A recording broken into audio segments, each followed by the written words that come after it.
Male number 231 in the microchip. So it was just a little easier than taking individual pictures because they don't stand still. They're just wild. So she has some good color on her. So beautiful long ears. Let me see, baby. And she's got the dark tail.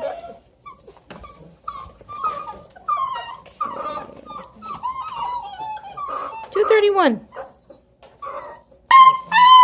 Alright, so this baby is number 235, and she is the lighter of the girls, although my video isn't picking up the color very well. So, turn her around there a little bit.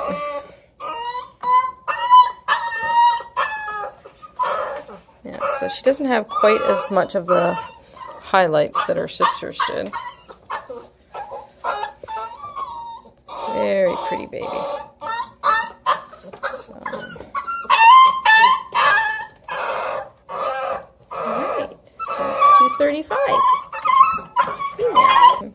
And this one is our smaller one. She's a wild little monkey. Yeah, it's not hard to tell you. She doesn't like to be held. She wants all four on the floor and going.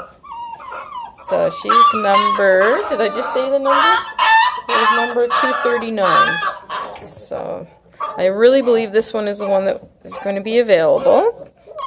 She's going to need somebody that wants the true Redbone personality. Okay, just turn her around here just a little bit. Let me see these little ears. Oh, look at those ears. Yeah, and that's sad eyes. Nobody's chose you yet. Oh, poor little baby. Who could love that face? Oh. So that's our little baby girl.